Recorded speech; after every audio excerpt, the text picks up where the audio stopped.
మనము 2, 2, 6 నై అనేటటువంటి సూత్రాన్ని చూసుకున్నాము. నై అనేటటువంటి అవ్యయము సమర్థవంతమైన సుబంధంతో వికల్పంగా సమసించి తత్పురుష సమాసం అవుతుంది. అలాగే న బ్రాహ్మణః అబ్రాహ్మణః, న వృషలః అవృషలః, న అశ్వః అనశ్వః, న సత్యం అసత్యం. ఇంకా మనము నై యొక్క 6 అర్థాలు ఏదైతే ఉన్నాయో ఆ 6 అర్థాలను కూడా చూసుకున్నాం మనము. తత్సాదృశ్యం అభావశ్చ తదన్యత్వం తదల్పత అప్రాశస్త్యం విరోధశ్చ నయర్థాః షట్ ప్రకీర్తితాః అనేటటువంటి కారికలో చెప్పినటువంటి నై యొక్క 6 అర్థాలని చూసాము. అలాగే నై అంటే ప్రతిషేధము. సో ప్రతిషేధములో 2 విధాలు, పర్యుదాస ప్రతిషేధము, ప్రసజ్య ప్రతిషేధము కూడా చూసాము. పర్యుదాస ప్రతిషేధము అంటే పదార్థానికి నిషేధం చెప్పినప్పుడు అది పర్యుదాస ప్రతిషేధం అవుతుంది. అలాగే క్రియకు నిషేధం చెప్పినప్పుడు అది ప్రసజ్య ప్రతిషేధం అవుతుంది. ఇంకా పర్యుదాస ప్రతిషేధంలో మనకి ఒక పదార్థానికి నిషేధము, అలాగే ఇంకొక పదార్థం యొక్క అపేక్ష కూడా ఉంటుంది. ప్రసజ్యలో కేవలము క్రియకు మాత్రమే నిషేధం కనిపిస్తుంది, ఇంకా అక్కడ వేరే దాని అపేక్ష అది ఉండదు. సో ఆ బేసిస్ లో మనము కొన్ని సూత్రాలలో అక్కడ పర్యుదాస వచ్చింది, ఎక్కడ ప్రసజ్య వచ్చింది, అలాగే ప్రసజ్య పర్యుదాస ప్రతిషేధాలు వచ్చినప్పుడు కొన్ని కేసెస్ లో మాత్రమే మనకి వాటి యొక్క అర్థ భేదం అన్నది కనిపిస్తుంది. సో అలాంటివి కూడా నిన్న ఒక 4-5 సూత్రాలు మనం చూసాము. సో ఇప్పుడు మనకి నై తత్పురుష అని చెప్పి అనేది ఇంట్లో కొన్ని రూపాలు చూద్దాం. ఒక్క ప్రశ్న అడుగుతానండి. హౌ టు ఐడెంటిఫై దట్ ఇది అది ఐడెంటిఫై అంటే అంటే అక్కడ మనకు అర్థ ద్వారా మనకి ప్రతి నైలో కూడా 2 కనిపిస్తూ ఉంటాయి. అంటే ప్రతి పదార్థానికి తీసుకోవచ్చు, లేకపోతే అక్కడ క్రియకి తీసుకోవచ్చు. కాకపోతే ఈ సూత్రంలో ఎగ్జాక్ట్లీ ఏది తీసుకున్నారు అన్నది వ్యాఖ్యానాల ద్వారానే గ్రహించాలి. ఎందుకంటే మనకి శిష్ట ప్రయోగాలను బట్టి వాళ్ళు చెప్తారు కదా. లేకపోతే ఒక కొన్ని కేసెస్ అంటే ఇప్పుడు పర్యుదాస అని మనం స్టిక్ అయిపోతే, ఒకవేళ పర్యుదాసకి భిన్న అంటే అది ప్రవర్తించినటువంటి కేసెస్ లో కూడా సూత్రం ప్రవర్తించే అవకాశం ఉంటుంది. ఇప్పుడు అనచీచ ఉంది, అక్కడ పర్యుదాస తీసుకుంటే ఏమైంది, నా అచ్చు అనచ్చు అంటే అచ్చు భిన్నమైనటువంటి పదార్థము పరములో ఉన్నప్పుడు ద్విత్వము అనే అర్థం వచ్చింది. సో దాని ద్వారా మనకి ఆ అచ్చుల కంటే పరంగా ఎర్రులకు పరంగా హల్లులు ఉంటే ద్విత్వము అన్నదైతే మనకు స్పష్టంగా తెలిసిపోతుంది. ఒకవేళ అటువంటి రామాత్ అనేటటువంటి పంచమీ విభక్తి అంత రూపాలలో ఆ రామాత్ లోని మకారోత్తర ఆకారము అది అచ్చు, అచ్చుకు పరంగా తకారంలో ఉన్నటువంటి ఎర్ర, ఇప్పుడు దానికి పరంగా ఎటువంటి వర్ణము లేదు కదా. మరి అలాంటి కేసెస్ లో మనము కేవలము పర్యుదాస లేకపోతే మనకు అర్థపరంగా హల్ అని తెలిసింది మాత్రమే గ్రహిస్తే శిష్ట ప్రయోగాలైనటువంటి ఆ రామాద్ అనే ద్విత్వం వచ్చేటటువంటి రూపాలు మనకి లభించవు. అందుకని ఏంటంటే ప్రతి దాంట్లో మనం 2 చూసుకుంటాం. అంటే ఇక్కడ ఇది ప్రతి ప్రయోగంలో కూడా 2 రూపాలు చూసుకొని ఆ రెండిటికి యూజ్ చేయడం వలన అన్ని కేసెస్ కవర్ అవుతున్నాయా, వేటికి ఎక్కువ కేసెస్ కవర్ అవుతున్నాయి, అది మనకి డైరెక్ట్ గా వాళ్ళు అదంతా ఎవాల్యుయేట్ చేసి వ్యాఖ్యానాలలో మనకి చెప్తారు. ఈ పలానా దాంట్లో ఇప్పుడు అనచీచ ఉంది, మనకి మామూలుగా అంటే అర్థపరంగా కేవలం చూస్తే మనకి పరంగా హల్లు ఉన్నప్పుడు మాత్రం తెలుస్తోంది.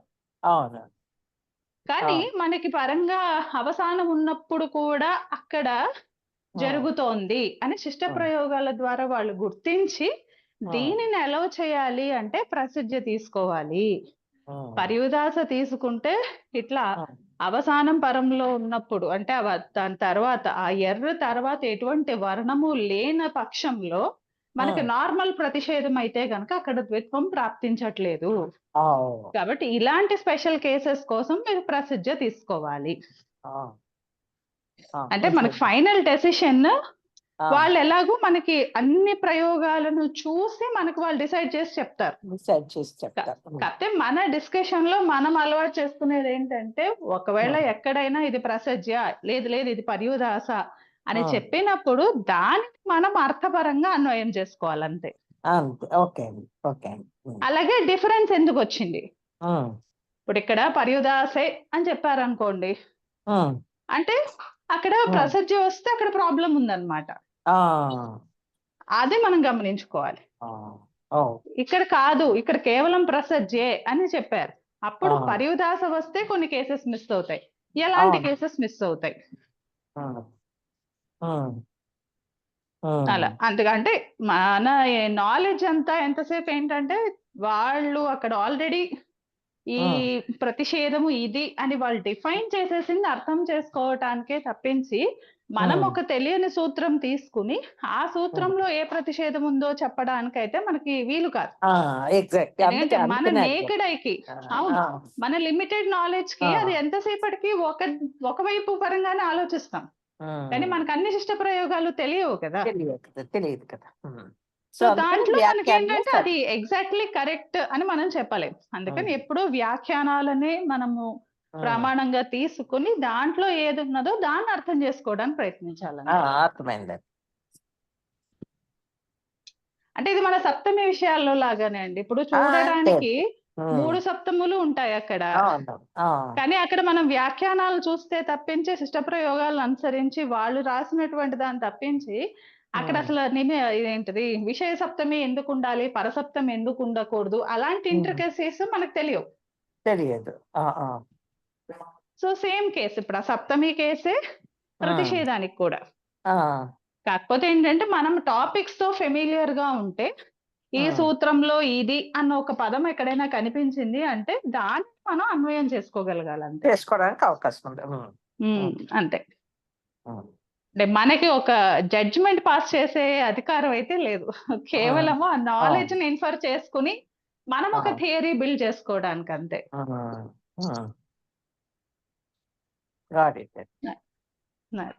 సో ఇప్పుడు అష్టాధ్యాయ క్రమంలో కాదు కానీ ఇన్ జనరల్ గా కొద్దిగా నైట్ వచ్చేటటువంటి భిన్న రూపాలు, అంటే మనము నైట్ 2 కార్యాలు అయితే చూసాము. నలోపో నయః అనే సూత్రం చూసాము, తస్మాన్ నుడచి చూసాము. కాబట్టి అసలు ప్రక్రియ ఎలా ఉంటుంది అన్నది కూడా చూసాము. ఇప్పుడు జనరల్ గా తత్పురుషలో వచ్చేటటువంటివి నైలో ప్రాప్తిస్తాయా సమాసాంతాలు, ఒకవేళ ప్రాప్తించవా? రాజు కాదు అనే అర్థంలో న రాజా.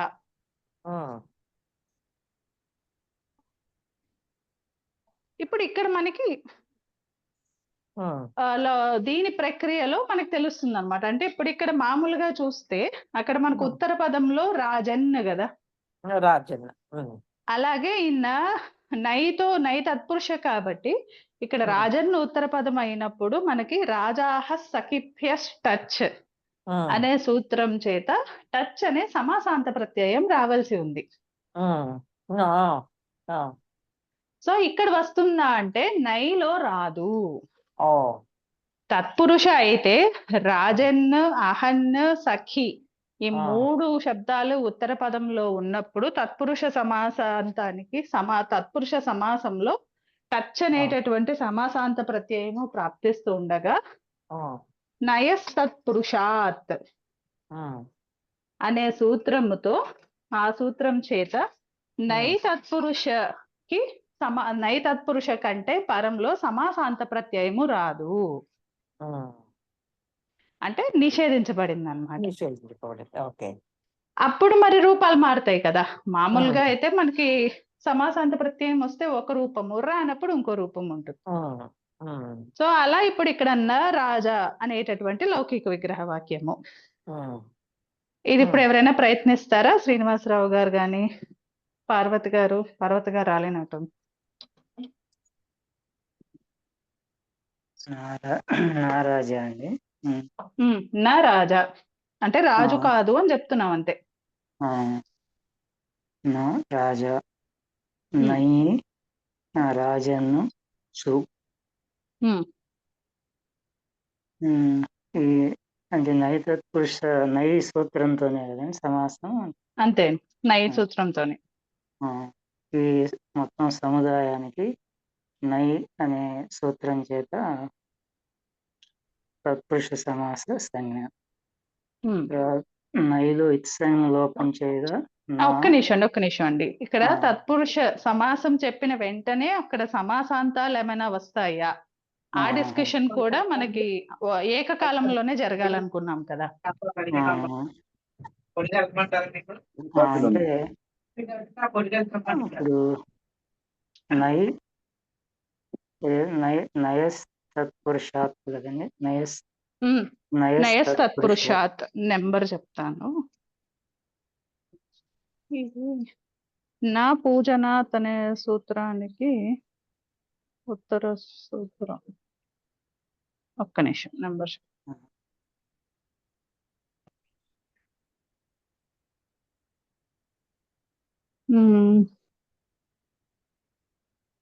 5481. 5 నై తత్పురుషాత్ అనే సూత్రం చేత నై పూర్వపదంగా ఉన్నప్పుడు తత్పురుష సమాసాంత ప్రత్యయము నిషేధం అని చెప్తున్నాం. కాబట్టి నై పూర్వక ఈ తత్పురుష సమాసానికి సూత్రం నంబరు 5481. మ్యాచ్ అవ్వలేదండి. మ్యాచ్ అవ్వలేదు. ఓకే అయితే సారీ 71. సారీ నెంబర్ కన్ఫ్యూజ్ అయ్యాను.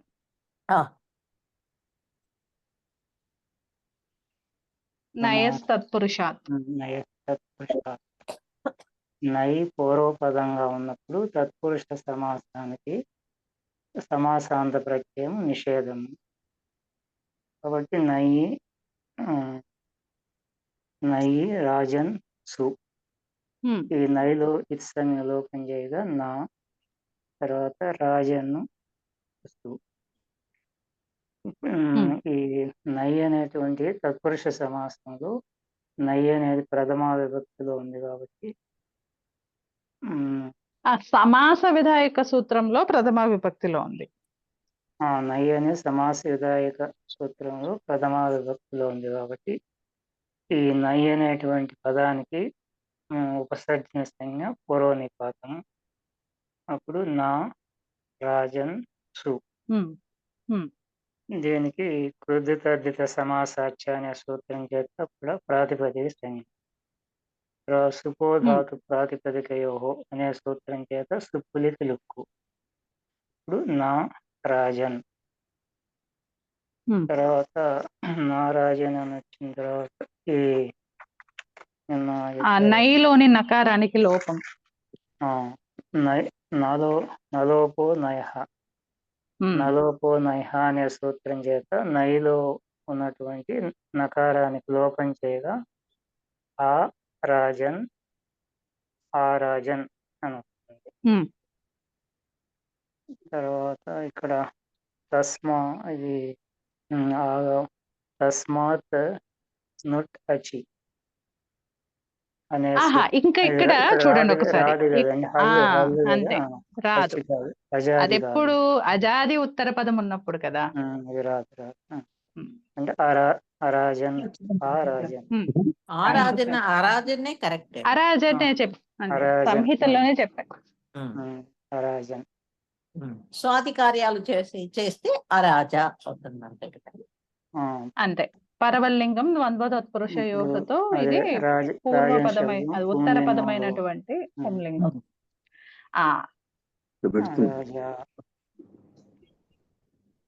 అంతే. అప్పుడు ప్రథమ విభక్తి అరాజ వచ్చింది.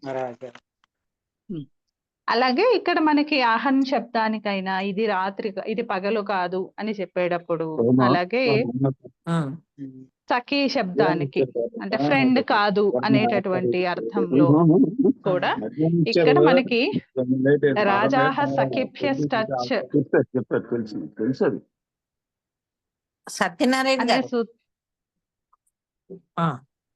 కంటిన్యూ చేయండి. రాజాహ సఖిభ్యశ్చ అనే సూత్రంతో మనకి టచ్ ప్రాప్తిస్తూ ఉంటే వాటన్నిటికీ కూడా ఇది రూపం బ్లాంకెట్ ఏమై నిషేధం ఉంటుందండి? అన్నమాట. అహన్ నై చెప్తే అహ్న అవుతుందా? ఏమవుతుంది రూపం? అనహహ అవ్వాలి. అనహ అలాగే ఇక్కడ మరి ఈ ఆదేశాలు కూడా వస్తే మరి అప్పుడు తత్పురుషులు ఆదేశాలు కూడా వస్తే అహన్ స్థానంలో అన్హ కూడా రావాలి అప్పుడు. ఇప్పుడు చూద్దాం పోనీ ఇప్పుడు ఇది డౌట్ వచ్చింది. నేను ఎక్కడో చదివానండి ఈ రోజు ఇది ఒక శ్లోకంలో చదివాను. ఆ రూపం చూసినట్టు గుర్తు. ఎందుకంటే ఇది తత్పురుషలోది కదా, తత్పురుషలోది. కాకపోతే పూర్వ పదంలో ఇవేం లేవు కాబట్టి మనకు ఆదేశాలు రావు. చూద్దాం ఒక్కసారి. ఇది అహ్నో ఏతేభ్య సూత్రంలో మనకు అక్కడ తెలిసిపోతుంది అక్కడ ఈ వేటికి వస్తున్నాయి అన్నది.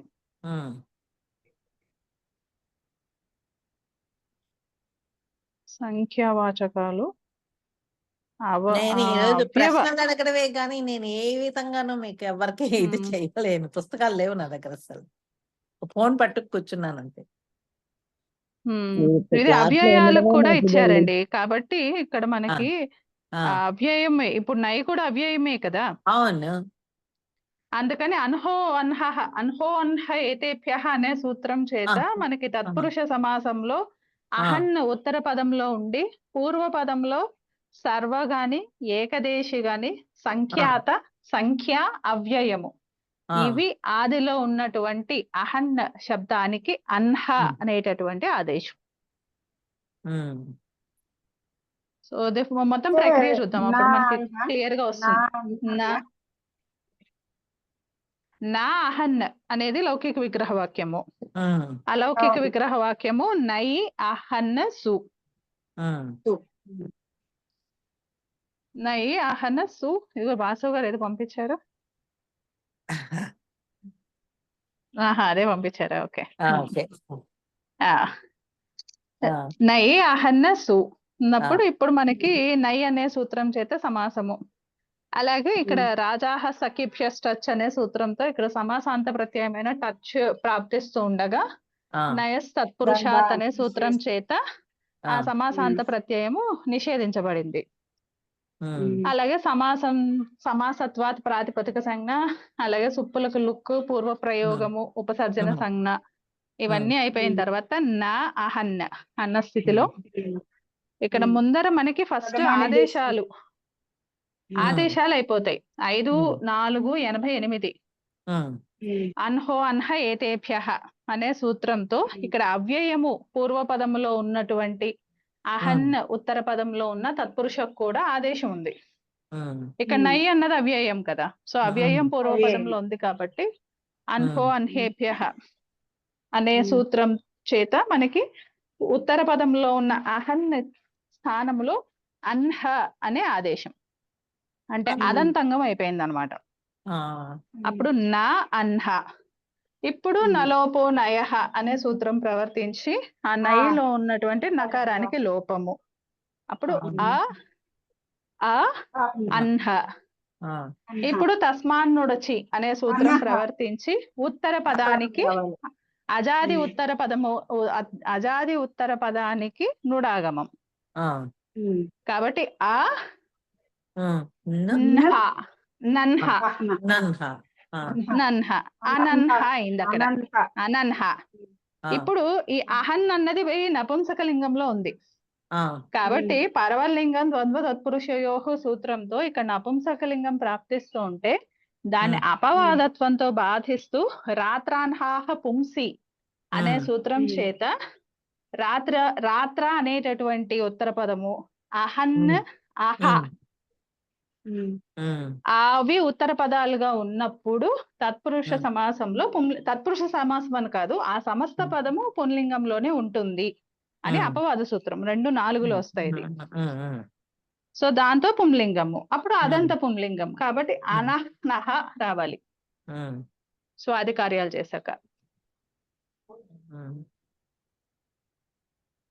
అనః. ఓకే.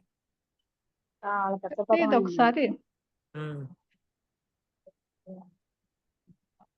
ఒకసారి పోనీ వెరిఫై చేద్దాం అది చేద్దాం. ఎక్కడైనా మిస్ అయ్యామా.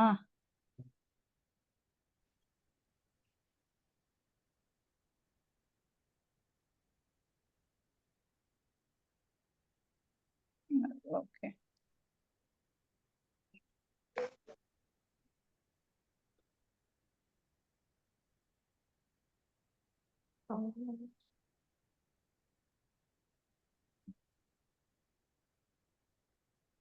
ఏమో కోశాన్వేషణలోనే రివర్స్ లో బ్రౌజ్ చేసుకుని చూడాలేమో. కోశాన్వేషణ అనః పెడితే రావట్లేదు.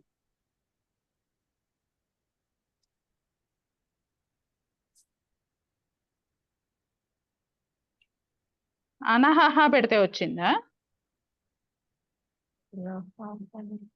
నాకు అది కూడా రాలేదు మరి. అదే అనహ రాలేదు. ఆ, రాలేదు. రాలేదండి. ఉమ్, చూద్దాం, రాజన్ గారికి మెసేజ్ పెడదాం. ఇది ఆ, ఆ, మనం సూత్రాల పరంగా అయితే ఫాలో అయ్యాము. ఒకవేళ ఎక్కడైనా ఏమైనా ఉమ్. ఇది ఉందేమో చూద్దాం. ఎందుకంటే ఇక్కడ నిరన్హహ కూడా ఉందండి. నిరహ ఉంది. ఆ అంటే అది అక్కడ నిర్ అన్నది అవ్యయ హోదాలో వచ్చిందే కదా అవును, తత్పురుష. అవును, అవును. మరి ఇప్పుడు నై కూడా అవ్యయ హోదాలో వచ్చిందే కదా. ఆ. మరి ఇది అప్పుడు అది చూసుకున్నాడా ఈ ఇక మనం. సూత్రంలో ఏదో కొద్దిగా డిఫరెన్స్ ఉందండి. ఇది అక్కడ ఈ అన్నకి సూట్ అవ్వట్లేదు, అందుకనే నేను అడుగుతున్నాను. నై అహ్న అది ఎక్కడో సూట్ అవుతున్నట్టు నాకు అనిపించట్లేదు నాకు. ఇందాక మీరు చెప్పిన సూత్రం చూసినా కూడాను ఏదండి? అహ్నోహ్న ఏతేభ్య ఆ సూత్రంలో మీకు ఇది కరెక్ట్ గా వెళ్తున్నామా అన్నది. ఏకదేశవాచక శబ్ద ఉత అవ్యయవాచక శబ్ద అన్నారు. ఉమ్, అవ్యయవాచక ఉమ్. శబ్దము అన్నది ఇప్పుడు నై అన్నది అవ్యయం అని నై చెప్పి. అవ్యయం ఆ, అంటే మరి అదే అవ్యయడం అవ్యయమే కదా మరి. అహ్నాదేశం అయితే వస్తోంది. మహ్నాదేశం వస్తే అది ఎలాగో పుల్లింగంలోనే ఉంటుంది, అది ఖచ్చితంగా. అంటే మేబీ అలాంటి శబ్దము ఎవరు ఆ పదము ఎక్కడ శిష్ట వాడలేదేమో. ప్రయోగం శిష్ట లేదేమో ప్రయోగం లేకపోతే. లేదేమో. శిష్ట ప్రయోగం తెలీదు. ఉండకపోవచ్చు. వ్యాకరణ పరంగా కరెక్టే అయినా దానికి రాత్రి అని ఉంది కదా, అవును. పగలు కాంతి రాత్రి అని ఉంది కదా. అవును, ఇలాంటి ట్విస్ట్లన్నీ రావచ్చు. అది దీనిలో వస్తుంది కదండి, ప్రహ్లాద చరిత్రలో. ఉమ్. ఆ అవును. రాత్రి కాదు, పగలు కాదు. కాకపోతే ఇక్కడ రావాల్సినటువంటి టచ్ అయితే మాత్రం ఖచ్చితంగా రాదు. ఆదేశం రాదు. అయితే మాత్రం వస్తోంది. ఉమ్, ఉమ్. అదే ఏంటుందండి, ఆదేశం శిష్ట వచ్చి ప్రయోగం టచ్ ఉండకపోవచ్చు. మనకేదో కోశాన్వేషణలో తెలియదు, కనిపించదు. కనిపించట్లేదు. స్ట్రైట్ ఉమ్, ఫార్వర్డ్ గా కనిపించట్లేదు. రెండు ఉమ్. ఏ రూపానికి కనిపించట్లేదు అక్కడ. ఓకే, ఉమ్, సరే. సో ఇక్కడ మనకి నై తత్పురుషకి నై తత్పురుష సమాసం కంటే పరంలో ఉమ్, మనము సమాసాంత ప్రత్యయాలు నిషేధించబడ్డాయి. ఉమ్. అలానే దానికి పరసూత్రము 72 ఉమ్, పథో విభాష. ఉమ్, అంటే మనకి పూర్వ సూత్రంలోనేమో పూర్తిగా నిషేధించేశారు. ఈ ఉమ్, సూత్రంలో పథో విభాషలో ఏం చెప్తున్నారంటే నై పూర్వపదంగా ఉండి పథిన్ ఉమ్. ఉత్తర పదముగా ఉన్నటువంటి తత్పురుష సమాసం కంటే పరంలో ఆ, సమాసాంత ప్రత్యయాలు వికల్పంగా ప్రాప్తిస్తాయి. ఆ. అంటే మనకి ఇక్కడ 2 రూపాలు వస్తాయి అన్నమాట. ఇది సూత్రం ఏమన్నారు మళ్ళీ ఇంకొకసారి చెప్పండి. 5, 4, 72. 72. ఉమ్. Okay, okay. ఇప్పుడు ఆ నయస్ పతో తత్పురుషాతికి విభాష. పరసూత్రం ఓకే. పథో విభాష.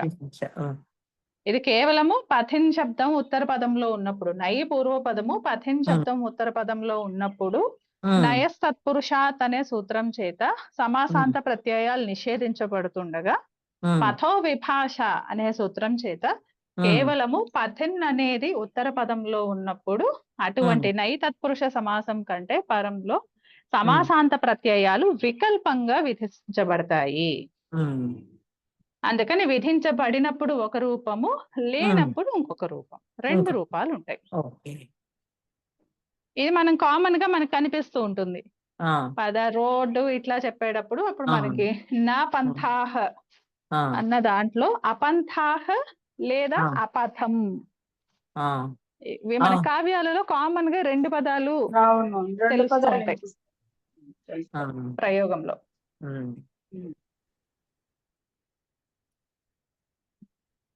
అది కాకపోతే దీంట్లో డీటెయిల్ లోకి మళ్ళీ ఒకసారి వెళ్దాము అంటే ఇంకొక సమాసాంత సూత్రం కూడా కావాలి మనకి పథిన్ కి. రుక్పూరబ్ధూహ్ పథాం అనక్షే 5-4-74. ఇంకొకటి కూడా ఉందండి, అపతం నపుంసకం అని చెప్పేసి 2-4-31 ఇచ్చారు. అది మనకి ఇది లింగము వచ్చేటటువంటి అపవాద సూత్రం. అక్కడ అది పుంలింగంలో ఉండాల్సింది కాస్త ఇది అపథం నపుంసకం అని చెప్పి అది ఎప్పుడు కూడా ఇది మనకి నపుంసకంలోనే ఉంటుంది.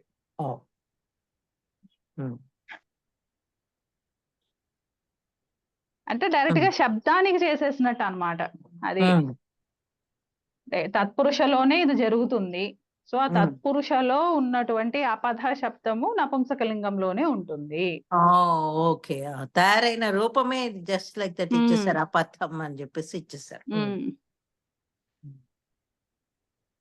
ఒకవేళ అక్కడ అపథ కాకుండా ప్రాతిపదిక వేరే, ఇప్పుడు మనకి అపథిన్ ప్రాతిపదిక అయితే ఈ సూత్రం వర్తించదు అన్నమాట. ఈ సూత్రము డైరెక్ట్ గా తయారు చేసేసి అపథ అనేటటువంటి తత్పురుష ప్రాతిపదిక నపుంసకలింగంలోనే ఉంటుంది. సో కేవలం ఒకటే సమస్త పద ప్రాతిపదికకి నిపతించినట్టుగా తీసుకోవాలంతే. అంటే ఇది ఆ ప్రత్యయము ప్రయోగం చేసినప్పుడే ఇది, ఆ ప్రత్యయము నిషేధమైనప్పుడు ఆ పతిన్ అని ఉంటుంది. చిన్న యాస్టీస్ గానే ఉంటుంది. మరి అక్కడ మళ్ళీ ఈ సూత్రం మనకు ప్రవర్తించదు. ఎందుకంటే అక్కడ పథిన్ అంటూ వాళ్ళు చెప్పట్లేదు, వాళ్ళు డైరెక్ట్ గా సమస్త పద ప్రాతిపదిక అయినటువంటి అపథం అనేటటువంటి రూపమే నపుంసకలింగంలో ఉంటుంది అని చెప్పారు అన్నమాట.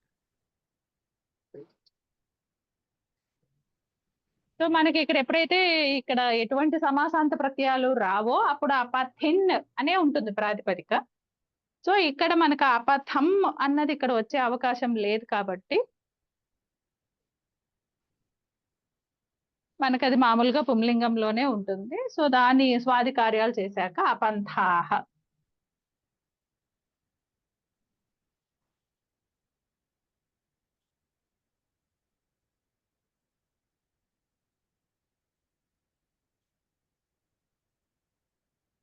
హలో, నా వాయిస్ ఆడిబుల్ గానే ఉందండి? ఓకే ఓకే, అంటే నాకు సడన్ గా మొత్తం మ్యూట్ లో ఉన్నట్టు ఉండేసరికి నాకు డౌట్ వచ్చింది, కనెక్షన్ పోయింది. ఓకే, సో అది నై దాంట్లో మనము ఇప్పటికీ అంటే మొత్తం అంతా కవర్ చేసినట్టయితే కాదు, కాకపోతే నై విధాయక సూత్రము దానికి ప్రైమరీగా వచ్చేటటువంటి నలోపో నయః తస్మాన్ నొడచి చూసాము.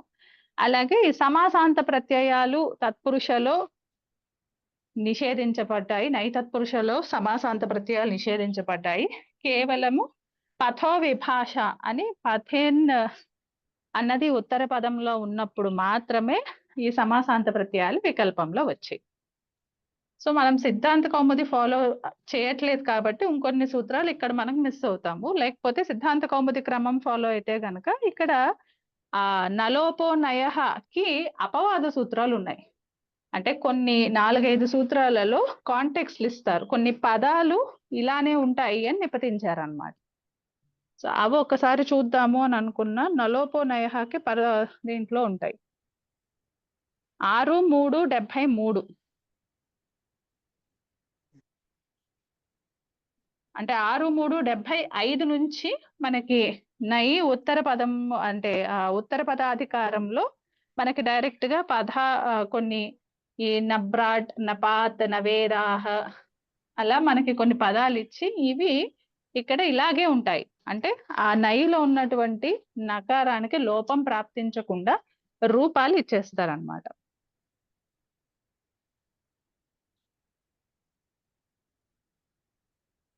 అది 75. సో అట్లాగే 76లో కూడా మనకి నుమాగమం వచ్చే ఇది చెప్తారు. 6-3-76లో ఏకాదిహి చ ఏకస్య చ ఆదుక్, అంటే ఏక శబ్దము ఉన్నప్పుడు ఏకేన న వింశతిహి అని ఉన్నప్పుడు అక్కడ మనకి ఆ ఆదుక్ అనేటటువంటి ఆగమము చేరి ఇక్కడ మనకి రూపం మారుతోంది. ఏక అన్న వింశతిహి అని చెప్పి.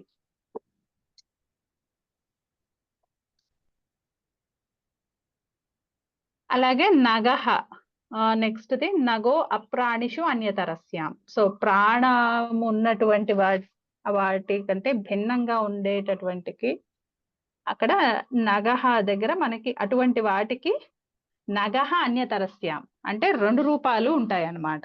నగహ అలాగే అగహ 2 రూపాలు ఉంటాయి. అందుకని ఇప్పుడు వృక్షాలు అక్కడ అన్యతరస్యాం ప్రవర్తించి నగాహ వృక్షాహ అగాహ వృక్షాహ. పర్వతాలు నగాహ పర్వతాహ అగాహ పర్వతాహ.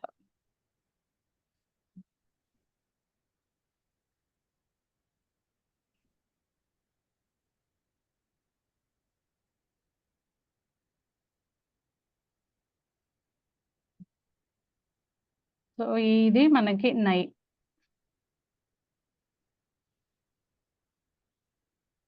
ఇప్పుడు 2-2-7 ఈషద్ అకృత. ఈషత్ అవ్యయం, అకృత తృతీయ ఏకవచనం. అధికారం ఆకడారాత్ ఏకసంజ్ఞ ప్రాక్కడారాత్ సమాసః సుప్సుప విభాష తత్పురుషః. అంటే మనకి ఈషద్ అనేటటువంటి అవ్యయము ఇక్కడ ముందర పరిభాషలు తీసుకుని అప్పుడు దాన్ని బట్టి అనువృత్తి సూత్రానికి వద్దాం. అకృత. సో ఇక్కడ మనకి ఫస్ట్ నై కనిపిస్తోంది. ఈ నైలో ఉత్తర పదం ఏంటి? కృత్. అంటే నా కృత్ అకృత్. సో ఆ అకృత్ అనే ప్రాతిపదికకి ఇప్పుడు ఇది తృతీయ ఏకవచనం అకృత. సో కృత్ అంటే కృత్ ప్రత్యయాలు కాబట్టి ప్రత్యయ గ్రహణే తదంతస్యాపి గ్రహణం అనే పరిభాష చేత ఇక్కడ కృత గ్రహణం చేత కృతంత గ్రహణాన్ని స్వీకరించాలి.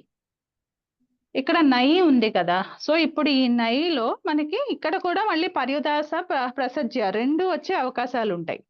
ప్రతి చోట 2 అప్లికబుల్లే. కాకపోతే కొన్ని కేసెస్ లో మాత్రమే మనకి ఆ రెండిటి వలన వచ్చే ప్రయోగాలు మారతాయి.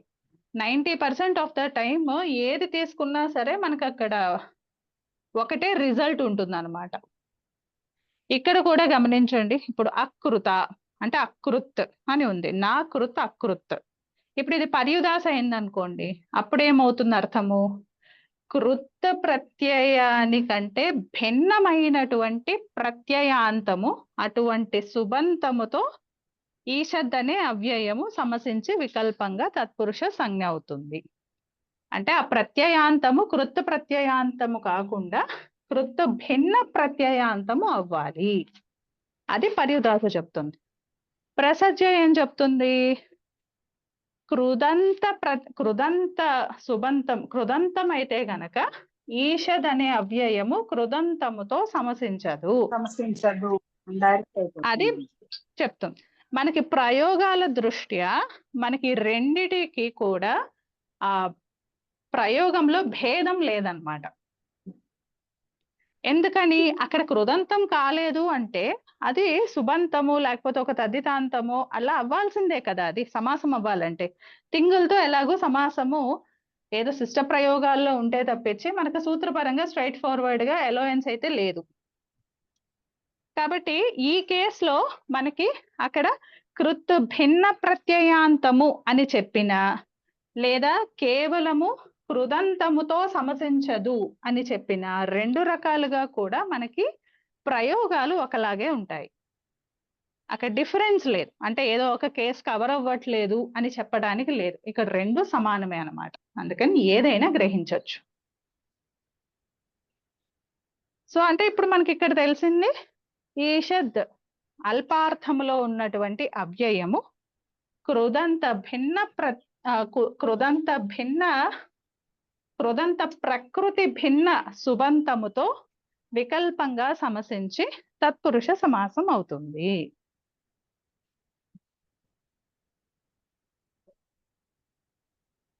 సో మనము బేసిక్ దైతే వచ్చింది కదా. ఇప్పుడు కృదంత భిన్నము అన్నాము అంటే ఏంటి? అది కృదంతం కాకూడదు కదా. మరి ఇక్కడ మనము ఈషత్ కడారహ అనేటటువంటి కాశికలో ఎగ్జాంపుల్ ఇచ్చారు. ఈషత్ కడారహ అంటే కొంచెము ఈ కడారము అన్నది రంగు, కపిలవర్ణంలో ఉన్నటువంటి రంగు తీసుకోవచ్చు. అలాగే కడార శబ్దానికి గర్వి అనే అర్థం కూడా ఉంది, గర్వము అనే అర్థం కూడా ఉంది. సో ఏ అర్థం తీసుకున్నా సరే ఈ కడార అనేటటువంటి శబ్దము ఉణాది ప్రత్యయాంత శబ్దం, అంటే అది కూడా కృదంత శబ్దమే. మరి అలాంటప్పుడు ఇక్కడ సూత్రంలో అకృత అని చెప్పినందున ఇక్కడ మనకి అలాంటి ఉణాది ప్రత్యయం నుంచి వచ్చినటువంటి కృదంత శబ్దాలు కూడా ప్రాప్తి లేదు. సూత్రాన్ని సూత్రపరంగా ఫాలో అయితే ఇక్కడ ఈషత్ కడారహ దగ్గర కూడా ఈషత్ వికటహ దగ్గర కూడా మనకి ప్రాప్తి లేదు, ఎందుకంటే అవి కూడా కృదంతాలే. సో దాన్ని బైపాస్ చేయటానికి ఒక్కొక్కళ్ళు ఒక్కొక్క పద్ధతి తీసుకున్నారు. భాష్యంలో ఏం చెప్పారు అంటే ఇలా మనకి అవసరమైన చోట ఇక్కడ శిష్ట ప్రయోగం ఉంది ఈషత్ కడారహ అన్నది, అలాగే ఈషద్ వికటహ అనేటటువంటిది శిష్ట ప్రయోగాలు ఉన్నాయి. సో ఈ శిష్ట ప్రయోగాల దగ్గరేమో అకృత అని చెప్పినందువల్ల రావట్లేదు. అలాగే ఈషద్ గార్గ్య ఇహ నా భవతి అని ఇచ్చారు చూడండి ఎగ్జాంపుల్. ఈషద్ గార్గ్య, ఇక్కడ గార్గ్య అంటే కేవలము అపత్యార్థంలోనే కాకుండా జాతివాచకం లాగా గ్రహించారు దాన్ని. సో ఇప్పుడు ఆ జాతివాచకంలో తీసుకున్నప్పుడు అది ఎలాగూ మనకి తదిత ప్రత్యయాంతము కాబట్టి ఇక్కడ మనకి అవసరం లేని చోట కూడా ఇక్కడ ఈషద్ గార్గ్య అనే చోట కూడా అకృత అని చెప్పడం వలన ఇక్కడ కూడా సమాస అతివ్యాప్తి ఉంది. అవసరమైన చోటేమో అవ్యాప్తి, ప్రాప్తి లేదు ఈషద్ కడారహ అనే చోట. అవసరం లేనటువంటి చోట ఈషద్ గార్గ్య అనేటటువంటి చోట ఏమో సమాస అతివ్యాప్తి ఉంది. సో దీనిని నివారించటానికి భాష్యంలో వార్తికం ఇచ్చారు. ఈషద్ గుణవచనేన ఇది వక్తవ్యం, అంటే ఇక్కడ ఈషద్ అకృత అని ఉండకూడదు, ఈషద్ గుణవచనేన అని మాత్రమే ఉండాలి. అంటే అదొక గుణవచనం అయినప్పుడు మాత్రమే ఈషద్ అనేటటువంటి అవ్యయము గుణవచనంతో వికల్పంగా సమసిస్తుంది. ఇక్కడ కృదంతముతో పని లేదు. ఇక్కడ సూత్రంలో అకృత అన్న దానిని తీసివేసి గుణవచనేన అని ఉండాలి. అకృత అన్నది ఉండటం చేత కృదంత రూపం, ఉణాది ప్రత్యయాల నుండి వచ్చినటువంటి కృదంత రూపమైన ఈషత్ కడారహ అనే చోట సమాసం ప్రాప్తించట్లేదు. అలాగే సమాసము ఉండకూడని చోట అయినా ఈషద్ గార్గ్య అనేటటువంటి రూపంలో ఇది తదిత ప్రత్యయ, గార్గ్య అన్న దగ్గర అది తదిత ప్రత్యయాంతం కాబట్టి అకృత అన్నది ఎలో అవుతుంది. కాబట్టి అక్కడ అవసరం లేని చోట సమాస అతివ్యాప్తి, అవసరం ఉన్న చోట సమాస అవ్యాప్తి రెండు ఉన్నాయి. అందుకని చెప్పి ఈషద్ గుణవచనేన అనేటటువంటి వార్తికాన్ని ఇచ్చారు. అంటే ఇంకా మనం అకృత అన్నది తీసుకోకూడదు, కేవలము ఈషద్ గుణవచనేన ఇది అని మాత్రమే చెప్పాల్సి ఉంటుంది.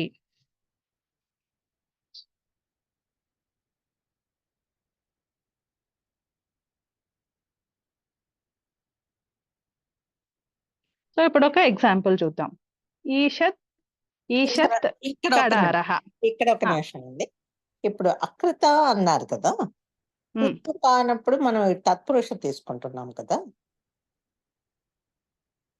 ఏదండి? కృత్తు కానప్పుడు తత్పురుష, ఐ మీన్ సారీ, ఇది సారీ తద్దితాంతం తీసుకుంటున్నాం కదా. తదితాంతం అనే కాదు, కృత్తు భిన్న ప్రత్యయాంతం ఏదైనా. అంటే తింగంతం కూడా తీసుకోవచ్చా? తినంతం కూడా తీసుకోవచ్చు, మన ఆపట్లేదు, కానీ సమాసంలో తినంతం తీసుకోవడానికి లేదు కదా, లేదు మన లేదు, సూత్రం ఒప్పుకోదు కదా, సుప్సుప అన్నారు కాబట్టి. అందుకని. Okay okay okay okay. అంటే ఇక్కడ అకృత్ అంటే ఈజ్ ఈక్వల్ టు తదిత అని కాదు, అకృత్ ఈజ్ ఈక్వల్ టు కృత్తు భిన్న ప్రత్యయాంతం అంతే. కృత్తు భిన్న ప్రత్యయాంతం, కృత్తు భిన్న కాకపోతే ప్రత్యయాంతం అంటే మనకి కాంటెక్స్ట్ లో ఏది అప్లై అవుతుందో చూసుకోవాలి. గుణవచనం అన్నారు కదా, మనకు సమానంగా ఇవే వస్తాయి. మామూలుగా చూస్తే మనకి సాదృశ్యార్థంలో చూసామనుకోండి, కృత్తుకి సాదృశ్యము అంటే ఏంటి? కృత్ అన్నది ధాతువులకు విహిస్తాము, ధాతువుల కంటే పరంలో వస్తాయి కాబట్టి డైరెక్ట్ సాదృశ్యం అంటే మనకి ఫస్ట్ లెవెల్ సాదృశ్యము తింగులే, కానీ ఆ తింగులు ఇక్కడ వర్తించవు. ఇప్పుడు సమాస ప్రకరణంలో తింగులు వర్తించవు. సో సెకండ్ లెవెల్ సాదృశ్యం ఏంటి? కృత్ అన్నది ప్రత్యయం కాబట్టి పోనీలే, ఇప్పుడు తింగులు ఎలాగో పనిచేయట్లేదు కదా, పోనీ ప్రత్యయం అని తీసుకోండి. ఓకే, అప్పుడు ఏమవుతాయి? మన 7 రకాల ప్రత్యయాలలో 5 రకాల ప్రత్యయాలు వచ్చేస్తాయి. అంటే ఇప్పుడు స్త్రీ ప్రత్యయాలు అవ్వండి, లేకపోతే తదిత ప్రత్యయాలు, ఇవన్నీ కూడా వచ్చేస్తాయి కదా, ఏవైనా రావచ్చు. సో మనకి కాకపోతే ఈ షద్దుతో ఉన్నటువంటి శిష్ట రూపాలను అప్పుడు గమనిస్తున్నారు. చూస్తే అక్కడ ఈషద్ గార్గ్య అనేటటువంటి ప్రయోగం ఉంది, అక్కడ సమస్త పదం కానటువంటి ప్రయోగం. కానీ ఇది అకృత అని చెప్పడం వలన అక్కడ కూడా సమాసము వస్తోంది, అంతే కదా. అది కృత్తు కాదు కదా, ప్రత్యయాంతము. వాళ్ళేమి మనకి ఈ ప్రత్యయమే ఉండాలి అని రిస్ట్రిక్షన్ లేదు కాబట్టి అక్కడ ఈషత్ గార్గ్య అనే చోట కూడా గార్గ్య అన్నది అకృత పోర్ట్ఫోలియోలోకి సెట్ అయిపోయింది కదా, తదిత ప్రత్యయాంతము, కృతు భిన్నము, కాబట్టి అక్కడ కూడా సమాసం ప్రాప్తిస్తోంది. కానీ శిష్ట ప్రయోగాలలో అక్కడ సమాసం లేదు. ఓకే, అంటే లేని చోట కూడా అక్కడ వస్తోంది, ఇక్కడేమో కావాలి. ఈషత్ కడారహాలో కావాలి స్వర విశేషం కోసం, ఇక్కడేమో రావట్లేదు. ఎందుకని? కడార అన్నదేమో మనకి అది ఉనాది నుంచి వచ్చినటువంటి అరుణ్ణో ఏదో ఇచ్చారు, అరణ్ణో, అకృత్ ప్రత్యయమే, ఉనాది ప్రత్యయం. అంటే అది కూడా మరి కృదంతమే కదా, ఉనాది నుంచి వచ్చిన ఉనాది ప్రత్యయాలన్నీ కూడా కృదంతాలే కదా. మరప్పుడు ఆ ప్రత్యయాంతాలు కృదంతాలే అవుతాయి. మరప్పుడు శిష్ట రూపం ఉన్నటువంటి ఈషత్ కడారహ దగ్గర అకృత అని చెప్పడం వలన అది రావట్లేదు. సో అది రాకూడదు, ఇంకా రాకూడదు, ఏ ప్రతిషేధమైనా రాకూడదు, పర్యుదాస అయినా ప్రసజ్య అయినా ఏదన్నా రాకూడదు. అంటే అక్కడ ఏమవుతోంది? కావాల్సిన చోటేమో రావట్లేదు, రాకూడని చోటేమో వస్తోంది. అందుకని అసలు ఇక్కడ సూత్రంలో అకృత చెప్పడం వలన ఈ ప్రాబ్లం అంతా. కానీ ఉన్న శిష్ట ప్రయోగాలలో మనకవి గుణవచనాలు అయితే చాలు. అందుకని వార్తికము భాష్యంలో ఇచ్చేసారనమాట. అక్కడ ఇస్తూ అక్కడ చెప్పారు అకృత ఇది అపహాయ అని చెప్పారనమాట. అంటే ఈ సూత్రంలో ఇది ఉండకూడదు. అంటే దీనికి ఎక్స్టెన్షన్ కాదు, అక్కడ సూత్రంలోనే అకృత అన్నది ఉండకూడదు, కరెక్షన్ అనమాట. కరెక్ట్, అది ఎక్స్టెన్షన్ కాదు, ఇది సూత్రం. వార్తికం ఎక్స్టెన్షన్ కాదు, కరెక్షన్. సో ఇప్పుడు గుణవచనైనా అనడం వల్ల అడ్వాంటేజ్ ఏమొచ్చిందయ్యా అంటే, మనకి ఈ కడారహ, పింగళహ, వికటహ, ఉన్నతః ఇవన్నీ కూడా మనకి గుణవచనాలే. సో అవి కృదంతాలు అయినా సరే మనకి ప్రాబ్లం లేదు. రెండవది, రాకూడని కేసు ఉన్నటువంటి ఈషత్ గార్గ్య అనే చోట ఆ గార్గ్య అన్నది జాతివాచకం, గుణవాచకం కాదు. కాబట్టి అక్కడ రావట్లేదు. అంటే ఒక్క పదం మార్చడం వలన శిష్ట ఆ. ప్రయోగాలను అనుసరించి అక్కడ కావాల్సిన మార్పుని ఆ. తీసుకురాగలిగారు అనమాట. ఆ. ఆ. దీనికి అర్థమైంది. న్యాసంలో వాళ్ళు కొంచెం మళ్ళీ డివియేట్ అయ్యారు. అవునవును. వాళ్ళు ఏం చెప్పారంటే పోనీలే గుణవచనేనా అని తర్వాత ఆ. చెప్పొచ్చు, కానీ ఫస్ట్ ఆ. ఈషత్ కడారః పింగళః వికటః ఉన్నతః ఆ. పీతం రక్తం ఆ. ఆ. అలాంటివన్నీ కూడా అవ్యుత్పన్న ప్రాతిపదికలాగా తీసుకోండి, అవి ఆ. కృదంతాల కింద తీసుకోవద్దు. ఓకే. కానీ అవ్యుత్పన్న ప్రాతిపదికలు అంటే కూడా అవి ఉడాది ప్రత్యయాలు ఏవో వస్తాయి కదండి. అది కాకపోతే మనకేంటంటే తర్వాత కౌముదికారులు కానీ ఇంకెవరు దాన్ని బైన్ చేయలేదు ఆ థియరీని. ఇప్పుడు ఆ. ఎప్పుడైతే మనకి భాష్యంలోనే హాయిగా గుణవచనేనా అని అవును చెప్పేశాక మరి ఇంకా మళ్ళీ చెప్పేశారు. ఇవి కృదంతాలు కాదు, ఈ అవ్యుత్పన్న ఇంకా అన్ని చెయ్యక్కర్లేదు కదా. ఒక స్టేట్మెంట్ తోనే మనకి మొత్తం అన్ని కేసెస్ సాల్వ్ అయిపోతున్నాయి కదా. 10 మందిలో సెంటెన్స్ ఇచ్చారు. ఏది అవ్యుత్పన్న ఇచ్చారా? అవ్యుత్పన్న కాదు, ఇది అసలు గుణవచనమే చెప్పేసుకుంటే సరిపోతుంది కదా సూత్రంలోనే. 10 మందిలో సెంటెన్స్ ఇచ్చారు, థర్డ్ సెంటెన్స్.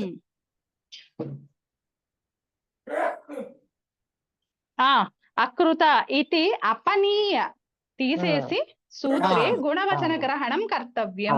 అదే ఇందాక మీరు చెప్పారే, అది 10 మందిలో చెప్పారు. సో న్యాసం వాళ్ళు ఒక్కళ్ళే దాన్ని అభ్యుత్పన్నం లాగా తీసుకున్నారు, కానీ మిగిలిన వాళ్ళు సపోర్ట్ చేయలేదు. ఇదే బాగుంది ఆ సూత్రంలోనే. ఇది ఈజీగా ఉంది, ఇంకెక్కువ ఆలోచించక్కర్లేదు. అవునవును. గుణవచనం అయితే చాలు. ఈషద్ అల్పార్థంలో ఉన్నటువంటి అవ్యయము గుణవచనంతో వికల్పంగా సమసించి తత్పురుష సమాసం అవుతుంది.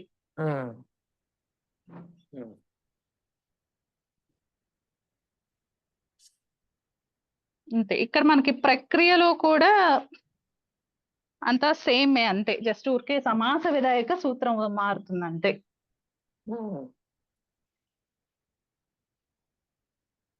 అంతే అంతే, ఇంకేం లేదు అక్కడ.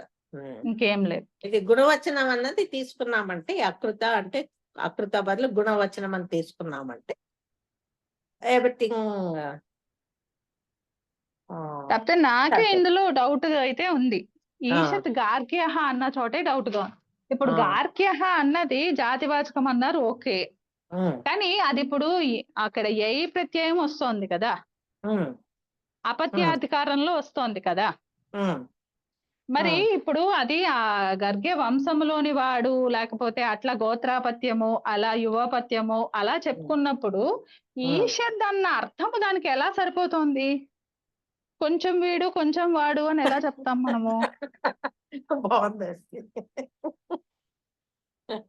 అంటే జాతి అంటే వంశం ఒకటిను, తర్వాత ఇది గురు పరంపర కూడా తీసుకోవచ్చు, ఆ శిష్య పరంపర, అది ఆ విధంగా నేను దాని గురించనే సూత్రం వెతికాను. కటశాఖాధ్యాయి అట్లా చూసాం కదా, ఆ అర్థం సరిపోయింది అని సూత్రం వెతికాను, కానీ అక్కడ ఏ ప్రత్యయం రావట్లేదు. అక్కడ తేన ప్రోక్తాధికారంలో మిగిలిన వాటన్నిటికీ అపవాదులు ఇచ్చారు, ఇది గర్గ శబ్దానికి ఎక్కడ అపవాదుల్లో లేదు. అప్పుడు అన్నే వస్తుంది కదా, మరి ఇప్పుడు అన్నకు కూడా అపవాదులాగా ఏ చెప్పుకోవాలి అక్కడ కూడా. ఇది ఈ పాయింట్ చెప్పారు కదా, నేను మేబీ ఇంకో 3 or 4 days పడుతుందేమో మా ఇంటికి వెళ్ళడానికి. పర్లేదండి, పర్లేదు. అంటే మైండ్ లోకి అయితే వచ్చింది నాకు ఆ కటశాఖాధ్యాయి టైప్ లో దాని మీదకి వెళ్ళిన దృష్టి, కాకపోతే నాకు సూత్రం దొరకలేదు. రాజన్ గారు రాలేదా? రాజన్ గారు వచ్చారు, అడగండి ప్రశ్న. వచ్చారా? నమస్కారం అండి. మరి ఆయన బిజీగా ఉన్నారా, ట్రావెల్ చేస్తున్నారో తెలియదు కానీ ఉన్నారు, మీట్లో ఉన్నారు. ఏం లేదు, మామూలుగానే ఉన్నాను కానీ వింటున్నాను. ఏవో చాలా కొత్త కొత్త ఏవో వింటున్నట్లు అన్ని వింటుంటే.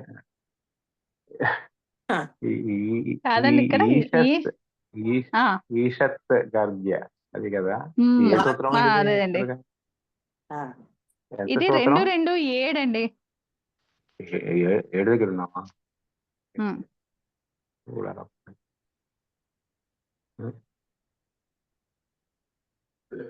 అంటే ఎక్కడ దాని మీనింగ్ ఏమి ఇవ్వలేదు కదండి మనకి ఎక్కడ. లేదండి, లేదు, ఎక్కడా ఇవ్వలేదు దాని అర్థము. దాని సమాసం అవదు అని చెప్పేశారు అంతే. సమాసం అవదు అని చెప్తున్నారు, జాతి వచనం కాబట్టి అవదని చెప్పారు అంతే.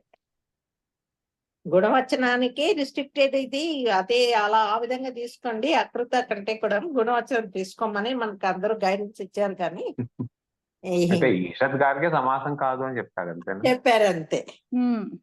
వాడు సమాసం కాలేదు బాగానే ఉంటుంది, విడిగా ఏమిటి అర్థం ఏంటింది అనేది చూడాలి మనం, ఆ అంతే కదా? అదే అదే డౌట్ అండి. అంటే వాళ్ళకి ఆ ఈషత్ శబ్దం తోటి గార్గ్య అంటే మామూలుగా ఏ దేవదత్తుడు అలా చెప్పుకుంటారు ఈ చూడండి, అలా ఉదాహరణకి గార్గ్య అని చెప్పి తీసుకున్నారేమో అంతే అండి. కానీ అప్పుడు మరి అసలు అంటే అది శిష్ట ప్రయోగం లాగా దాన్ని తీసుకొని మరి గుణవచనేనా అని చెప్పారు కదండి. ఇప్పుడు ఒకవేళ అది లేకుండా ఉండుంటే ప్రాబ్లీ అవునా? పతంజలి గారు కూడా ఇవి ఆ. అవ్యుత్పత్తిలా తీసేసుకోండి అని అంటే చెప్పుండేవాళ్ళేమో కదా. అలా కదా అలా కదా ఈ ఈ ఈ ఏంటంటారు, ఇప్పుడు గుణవచనాలకు వస్తుంది అంటే గార్గ్య అనేది గుణవచనం కాదు అని చెప్పడం ఉద్దేశం ఏంటుందా అక్కడ? అదే అని అనుకుంటున్నా. అవును అది అవును గార్గ్య అంటే గార్గ్యం ఏదో గుణవచనం కాదు. అపచాధికారంలో వంశాద్రేది ఇంట్లోనో ఎక్కడో వస్తే గార్గ్య అనేది అసలు గుణవచనంగా అంటే ఒకటి ఇంకోటి కూడా అయింటుందండి. ఇప్పుడు ఏదో గార్గ్య అంటే ఏదో క్షత్రియులు వాడి క్షత్రియ వంశం వాడే కానీ వీడికి పెద్దంత శాస్త్రం లేదు, వీడికి ఈషత్ శాస్త్ర అని ఏదైనా అలాంటిది ఏదైనా ప్రయోగం ఉందేమో. అంటే అట్లా అధ్యయనంకి సంబంధించింది అయితే తెలుస్తుంది. కాకపోతే నాకు అధ్యయన అధికారంలో అంటే ఆ తేన ప్రోక్తం తదాతీతే అధికారంలో ఈ ఐ ప్రత్యయం దొరకలేదు నాకు.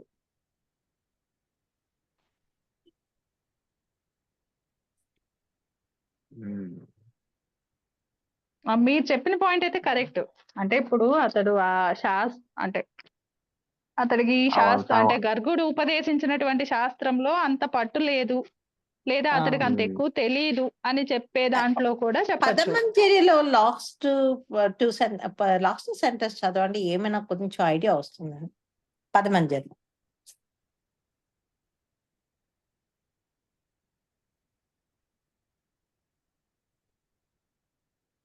నను చ గార్గ్యః భవతి వా నా వా నా పునః ఈషద్ గార్గ్యః కశ్చిత్ ఉచ్యతే గార్గ్యత్వేన సహ యః ఏకార్థ సమావేతాః క్రియాగుణాః తత్ అపేక్షయా జాతేః ప్రకర్షాది యోగః.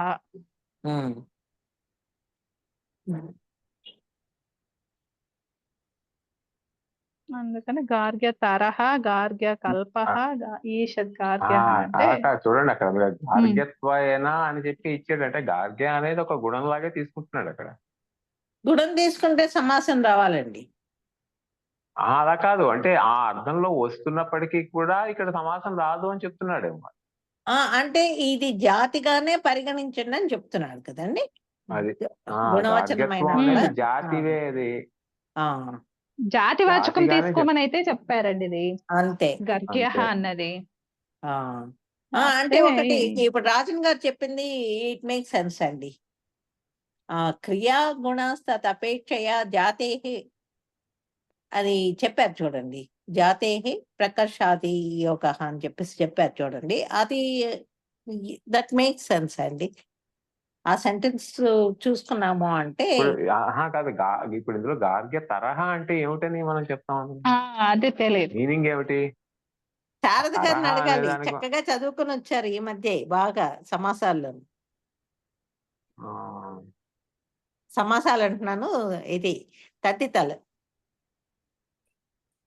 ఎందుకంటే ఇక్కడ నార్మల్ తరపు పెట్టి చూడటానికి అసలు పదానికి అర్థం ఏమొస్తుందో తెలియట్లేదు కదా, తెలియట్లేదు.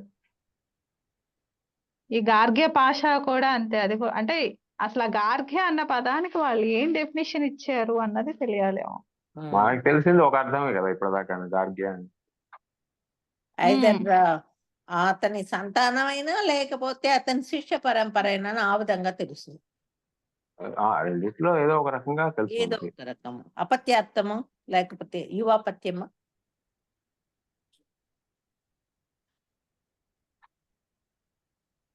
ఇది just will keep in mind అండి. నేను మొన్న నా పుస్తకాలు ఇది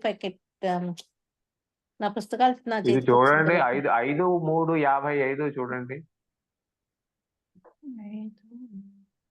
సాధ్యతలే 5/3/55 ఉంటుంది. పద్ధతులే అతిశయనే తమభిష్టము. అక్కడ ఉంది గార్గ్యతర. ఆ ఓ ఏమిచ్చారు?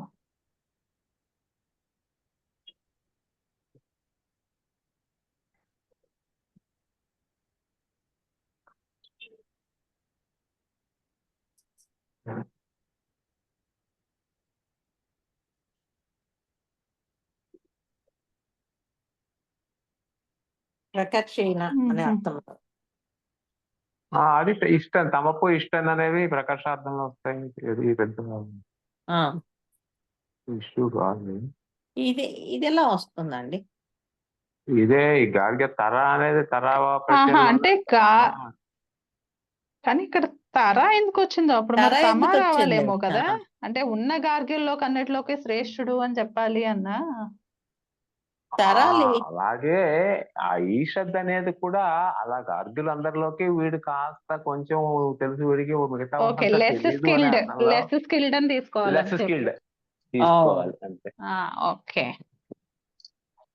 అదే లెస్ స్కిల్డ్ అంటే అది ఆల్రెడీ మళ్ళీ స్కిల్డ్ అని ఎప్పుడైతే అనుకున్నామో అప్పుడు మళ్ళీ కూడా వచనం అయిపోతుంది కదండి.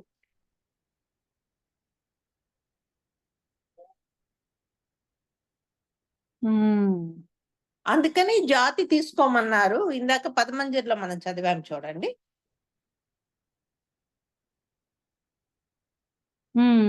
కరెక్ట్. ఎందుకంటే కరెక్ట్ ఈ ఇంటర్ప్రిటేషన్ కి వచ్చా అంటే అది గుణవచనం అయిపోతుంది. ఆ అప్పుడు గార్గ్యత్వం తక్కువగా ఉంది అన్నట్టు అవుతుంది అది. యా అంతే. అదే నేను అన్నది, గార్గ్యత్వేనా అని అంటున్నాడు కాబట్టి గార్గ్యత్వం అనేది ఒకటి ఉంది. అంటే గుణమే ఖచ్చితంగా అది గుణంగానే చెప్తూ, కానీ ఇక్కడ రాదు అని చెప్తున్నారు. యా కానీ అది జాతికి కూడా వస్తుంది కదండి. తస్య భావ అదే వస్తుంది, వస్తుంది. మరి ఇక్కడ పోనీ జాతిగా తీసుకున్నారు అనుకుందాం, పోనీ ఏం పోయింది, గార్గ్యత్వం అనేది జాతి అనుకుందాం, అప్పుడు రాదు అని చెప్తున్నారు అంతే. గర్గ అనే జాతి తీసుకోవాలి. గర్గ్య అంటే ఆ శిష్యులు అందరూ ఉన్న వాళ్ళందరూ కలిపి ఒక జాతి, అక్కడ చదివిన వాళ్ళు ఏదో ఐఐటియన్స్ అన్నట్టు అనమాట. ఇన్ఫోషియన్స్ అలా పేర్లు పెడుతుంటారు కదా, ఏదో అయింది ఆ టైప్ అయి ఉంటుంది. ఈషత్ ఐఐటి అన్నా అంటే నాకు ఫస్ట్ స్ఫురించినది ఇదైతే ఈ కఠశాఖాధ్యాయి అవి చూసాం కదండి. అలాగా గర్గుడు బోధించినటువంటి శాస్త్రాన్ని చదివిన వాడు కూడా గర్గి అదే ఈ రూపం వస్తుందేమో అనుకున్నా నేను, గర్గ్య అనేటటువంటి రూపం. కాకపోతే ఆ తేన ప్రోక్త గార్గ్య కాకపోతే ఆ తేన ప్రోక్తాధికారంలో అన్నే ఇస్తున్నారు. మరి అన్న వస్తే ఇక్కడ రాదేమో కదా ఇట్లాగా. రాదు కదా అక్కడ ఎందుకని అది ఇక్కడ యై ప్రత్యయం వస్తేనే, ఈ తస్యాపత్యంలో వచ్చేటటువంటి ప్రత్యయం వస్తేనే ఈ రూపం వస్తుంది కదా. అవునండి అవునండి. కానీ తేన ప్రోక్తం తదతితే ఆ రెండు అధికారాల్లోనే ఈ ప్రత్యయం లేదు, యై ప్రత్యయం లేదు. అనేది అపత్యాధికారంలో అపత్యంలోగానే ఉంటుంది. ఇక్కడ అపత్యాధికారంలో డైరెక్ట్ గా సంతతే అవ్వక్కర్లేదు కదండి. కాదండి, అది మనకి గర్గాదిభ్యో అనేది ఒకటి ఉంది కదా. అది ఉంది కదా, తస్యాపత్యంలోనే ఉంది కదా. తస్యాపత్యం అన్న చోటండి లక్ష్మీ శ్వేత గారు ఇట్ నీడ్ నాట్ బి వాళ్ళ సంతతి డైరెక్ట్ బ్లడ్ రిలేషన్ అని ఆ విధంగా కాదండి, శిష్య పరంపర కూడా వస్తుంది. నేను శిష్య పరంపర గురించి కాదండి, అంటే గర్గుడు చెప్పినటువంటి శాస్త్రాన్ని చదివిన వాడు. ఇప్పుడు ఆ కథ కలాపి దగ్గర చూసాం కదా. అలా అంటే నేను చెప్తున్నది ఏంటంటే వాళ్ళ శిష్య పరంపర కూడా అతని శిష్యులు అలా కూడా వస్తుందండి. అంటే అపత్యము అంటే కేవలము వంశము అనే కాకుండా శిష్య పరంపర కూడా గ్రహించాలి. అదే అండి, నేను శిష్య పరంపర కూడా గ్రహించాలి అని అది చెప్తా ఉన్నాను. నేను ఆ విధంగా ఆలోచిస్తున్నాను. ఓకే, అంటే అతడికి ఇప్పుడైతే ఓకే సరే, ప్రస్తుతానికి ఇదైతే ఆన్ హోల్డ్ లో పెడతాం. అంటే నాకు ఆ పదమంజరిలో దాంతో నాకేమో క్లారిఫికేషన్ వచ్చింది. క్రియాగుణస్తపేక్షయ జాతే ప్రకర్షాది యోగ అని చెప్పేసి ఇచ్చారు చూడండి. దాంతో అది జాతి కింద తీసుకున్నారు. ఎందుకంటే ఇందాక రాజన్ గారు చెప్పినట్టు అది కొంచెం అందులో కొద్దిగా ఆ శిష్యుల్లో కొద్దిగా వెనకబడ్డవాడు, అంత ఇది లేనివాడు, పాండిత్యం లేనివాడు ఆ శిష్యుల్లోనూ. అన్న తీసుకున్నప్పుడు అది సరిపోతుందండి. ఆ విధంగా అర్థం చేసుకుంటే సరిపోతుందండి. కాకపోతే మనం అక్కడ అంతా కూడా అప్పుడే గుణవచనం అయ్యే అంటే ఆ ప్రసంగం అయితే ఉంది కదా. ఆ, ఉంది. ఆ, కాకపోతే అక్కడ అది బైపాస్ ఎందుకు అవుతుంది అన్నది తెలియదు. ఆ. శిష్ట ప్రయోగం అని అనుకున్నాం, వాళ్ళు ప్రయోగం చేశారు. అంతే. అవ్వడం అయితే పాపం ఈ వార్తికం మొత్తం దాని గురించే రాశారు కాబట్టి ఆ, డెఫినెట్లీ ఆ. అదే. ఇంపార్టెంట్ మీరు వాళ్ళకి చెప్పారు ఇది. కాబట్టి మీకు మీరు చెప్పారు కాబట్టి ఎందులోనూ ఇవ్వలేదు. పదమంజరిలో ఇచ్చినంత ఈ క్లారిటీ ఇంకా అంతే. వేరే ఆ దానిలో 2 లైన్లు పదమంజరిలోనే ఇచ్చారు కానీ ఇంకెక్కడ పదమంజరిలో ఇవ్వలేదు. ఇచ్చారు. ఇవ్వలేదు. కౌముది వాళ్ళు కూడా దాన్ని లైట్ తీసేసుకున్నారు. సో కౌముదిలో కూడా టచ్ చేయలేదు.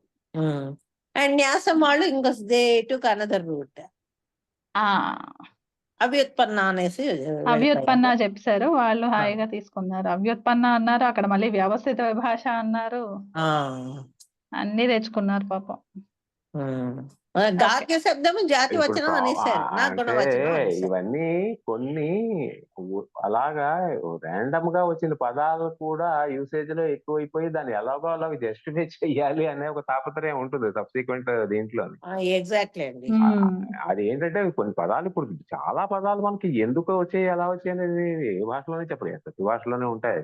ఇప్పుడు మనం జంట పదాలు బోల్డ్ వాడేస్తూ ఉంటాం. ఏదో వాడికి నగా నట్రా అంటాం. ఈ నట్రా అంటే ఎవడో ఎవడికి తెలియదు.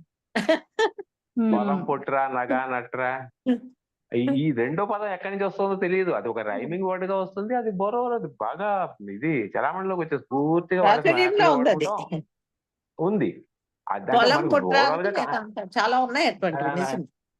ఇలాంటి చాలా పదాలు వచ్చిన తర్వాత వాటిని జస్టిఫై చేయడానికి మిగతా వాళ్ళు ప్రయత్నించారో లేదో తెలియదు. తెలుగులో తెలియదు నాకు. సంస్కృతంలో ఏంటంటే సాధ్యమైనంత వరకు ప్రతిదాన్ని ఏదో రకంగా జస్టిఫై చేయడానికి ట్రై చేస్తూ ఉంటారు. అది మాత్రం చేశారు, ఏమీ లేకపోతే నిపాతనైనా చేస్తారు. ఏమీ లేకపోతే ఇది నిపాతనం అనేది, లేకపోతే ఆకృతి గణం అంటారు, గొడవ వదిలింది అక్కడ. సో అందుకు మనం అంటే మరీ దీని గురించి ఎక్కువగా ఆలోచిస్తే ఇప్పుడు ఈషద్ గార్గ్య లాగా రేపు పొద్దున ఈషద్ విదుషి అని ఏమైనా అనడానికి ఛాన్స్ ఉందా అని చూస్తున్నాను నేను అసలు.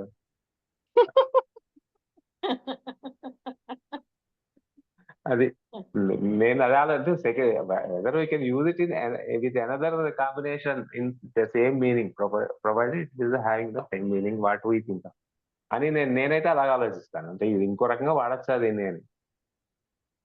సో అలాగా అంటే మరీ ఎక్కువగా తలబద్దలు కూడా ఈషద్ గార్గ్య అనేది ఇప్పుడు మనం ఎక్కడైనా ఇన్ని పుస్తకాలు చదివితే ఎక్కడైనా ఈషద్ గార్గ్య అనే పదం కనబడితే అప్పుడు తెలుస్తుంది మనకు కరెక్ట్ అర్థం అక్కడ తెలుస్తుంది యాక్చువల్గా. ఇది ఎక్కడొక్కడ వాడబడి ఉంటే గనక ఈషద్ గార్గ్యవో లేకపోతే ఈషద్ భారద్వాజ్ అనుకోండి, గార్గ్య అనే ఉందని భారద్వాజ్ ఎందుకు అనకూడదు కదా, ఏ జాతి వాచకం అయినా తీసుకోవచ్చు అప్పుడు. చెప్పచ్చు కదా. కాబట్టి ఏదో వాసిష్ట అని ఎందుకు ఈషద్ అనకూడదు, ఈషద్ మనీషి. అదే ఇందాక అనుకున్నాను దేనికైనా కదండి, ఉదాహరణకు దేవదత్తుని తీసుకొచ్చినట్టు ఇక్కడ గార్గ్య అన్న అంటే ఉంటుంది పదం ఉంటుంది. ఉదాహరణ లేకపోతే రాదు. ఉదాహరణకి ఒక పదం వాడుకున్నారు ఎక్కడో తర్వాత ఉత్తరోత్తర అప్పటికి ఇప్పుడు గర్గ ముని వంశం వాడని ఏంటంటే లేకపోతే ఆయన చదివి చెప్పింది ఏదో చదువుతున్న వాడని ఉండాలి. ఆ రెండు ఇప్పుడు లేదు.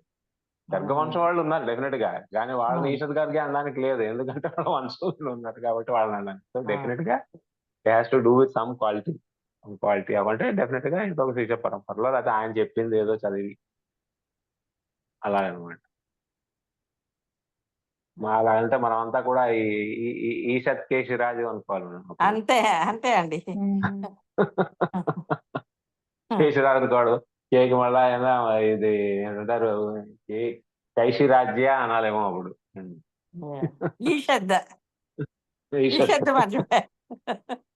అదే అన్న రెండో పార్ట్ చెప్తున్నా, ఈషద్ అనేది ఎలా అంటే మరి ఏమి పెడితే మరి కైశి అవ్వాలి కదా, కేశి అనేది.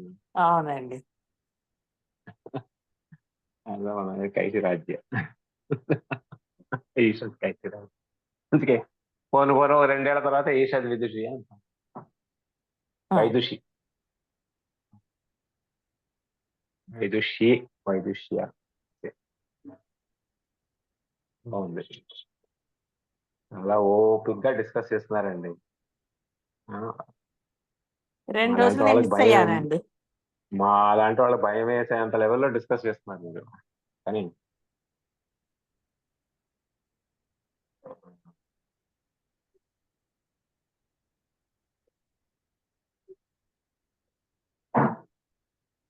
ఎక్కడైనా కొంచెం ఓకే అండి. కలర్ వేస్తే కనుక ఈషద్ రక్తం అనొచ్చు అనమాట అయితే. మ్మ్. ఈషద్ పింగళ, ఈషద్ కడార, ఈషద్ వికట, ఈషద్ ఉన్నత, ఈషద్ పీతం. ఓ, అంటే కొంచెం కాఫీ తెచ్చేసి పెట్టేస్తే ఈషద్ పీతం అన్నారు. ఉమ్. ఓ, కొత్త పదం నేర్చుకుని దారుణంగా వాడుతుంది.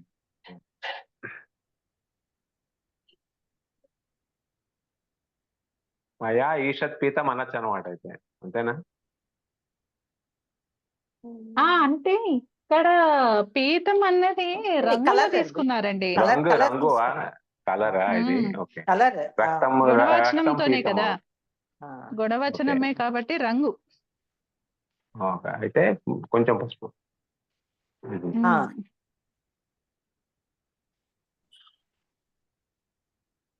ఈషత్ గుణవచన ఇది వక్తవ్యం. ఓకే, గుణవచనంతో చెప్పాలి. పింగళ, వికట, ఉన్నత, పీతం, రక్తం. బాగుంది.